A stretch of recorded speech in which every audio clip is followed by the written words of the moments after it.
Assalamualaikum warahmatullahi wabarakatuh. Perkenalkan, saya Farida Ayu Lestari dengan NPM 2171010016. Nama saya Kivinanda dengan NPM 2171010012. Nama saya Agung Saputra dengan NPM 2171010063 dari program studi biologi semester 3 kelas 3B. Pada kali ini kami akan membahas mengenai lapisan ekstra embrionik dan perkembangan sistem imun. Adapun anggota dari kelompok kami yakni Agung Saputra dengan NPM 2171010063, Farida Ayu Lestari 2171010016, Eki Firnanda 2171010012. Lapisan ekstra embrionik. Lapisan ekstra embrionik atau selaput fetus berfungsi pada kehidupan sebelum lahir. Selaput itu tidak menjadi bagian dari tubuh embrio dan akan dikeluarkan dari dalam tubuh induk pada waktu kelahiran. Selaput ekstra embrionik terdiri atas kantong kuning telur, amnion, allantois, dan korion. Beberapa selaput yang terbentuk pada masa perkembangan embrional yang berasal dari tubuh embrio namun terletak di luar tubuh embrio dan tidak menjadi bagian tubuh dari embrio. Adapun fungsi dari ekstra embrionik yakni sebagai media perantara zat dan sebagai perlindungan bagi embrio. Adapun 4 macam selaput ekstra embrionik. Yang pertama ada kantung kuning telur dan allantois, endoderm dengan mesoderm splanchniis ataupun splangnopleura, amnion korion, ectoderm dengan mesoderm somatis atau somatopleura. Terlihat seperti pada gambar.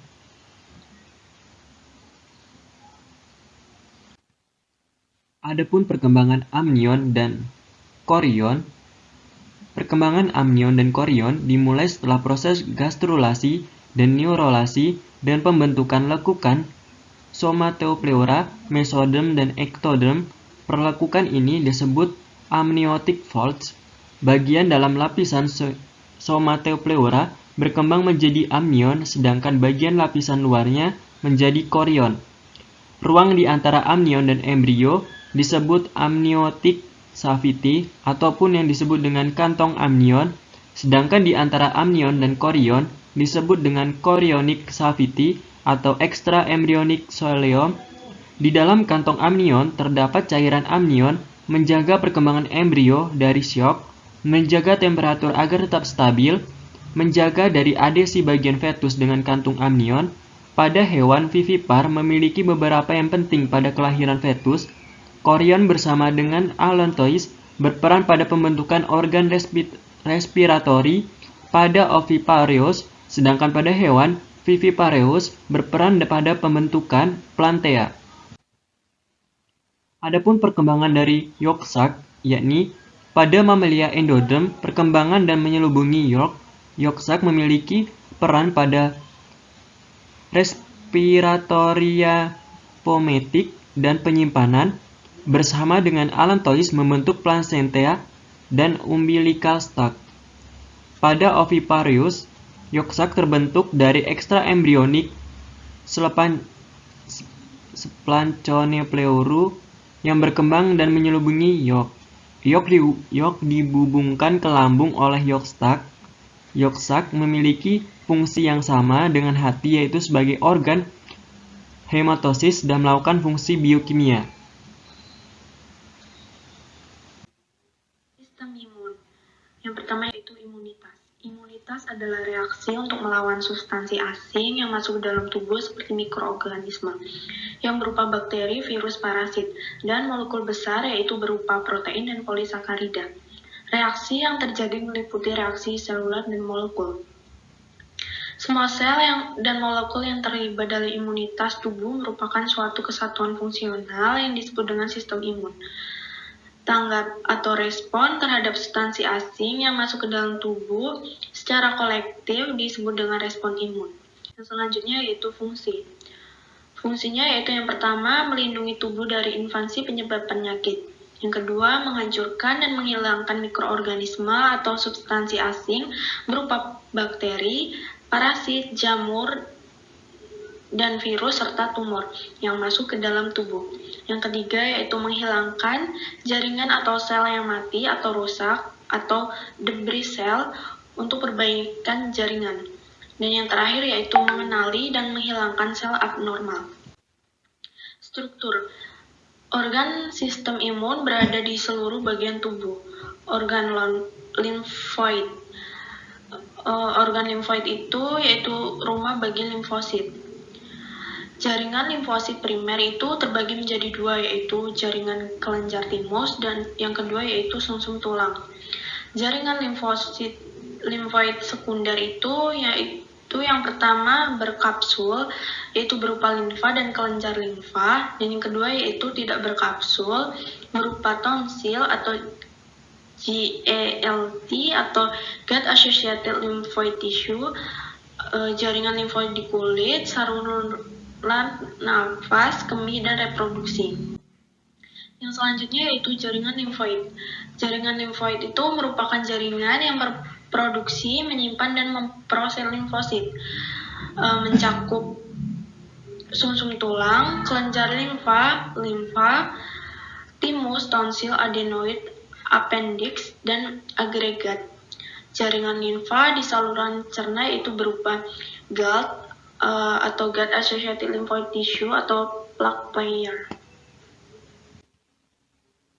Sistem imun.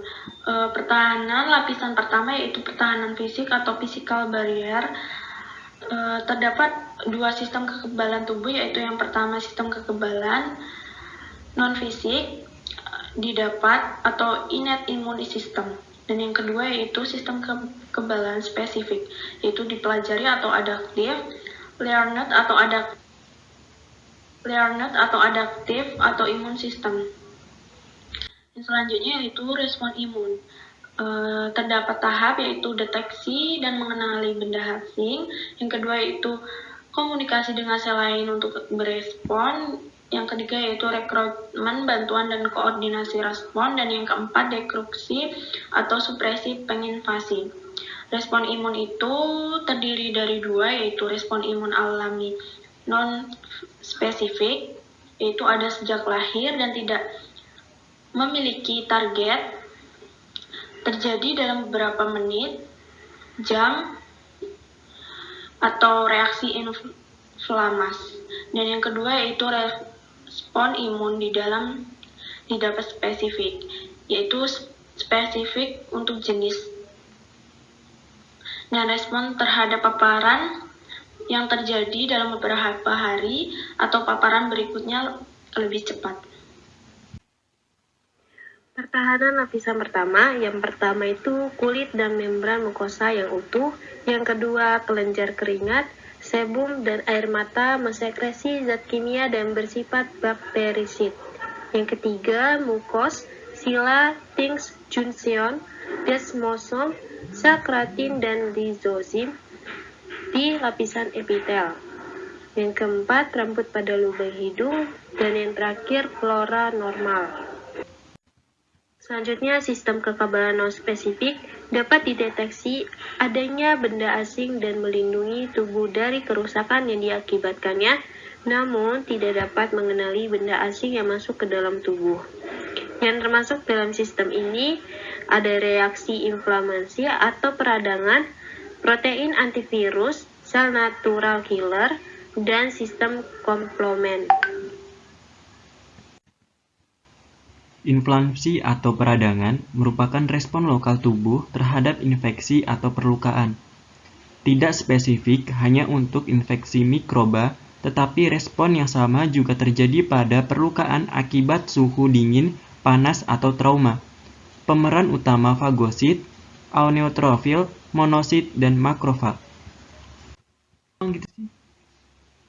Sistem kekebalan spesifik atau sistem kekebalan adiktif dapat menghancurkan patogen yang lolos dari sistem kekebalan non-spesifik, yang mencakupi pertama, kekebalan humoral adalah produksi antibodi oleh limfosit B atau sel plasma. Yang kedua, kekebalan seluler adalah produksi limfosit T yang bereaktivitas.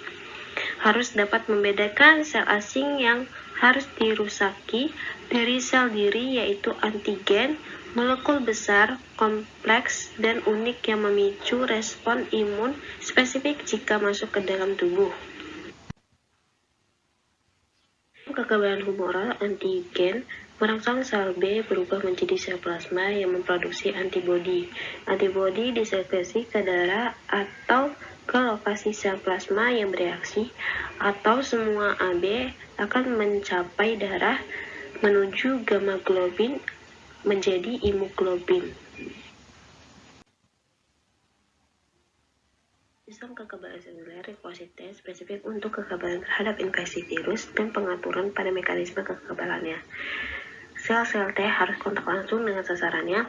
Ada 3 subpopulasi sel T, yaitu sel T sitotoksik, sel T penolong, dan sel T penekan.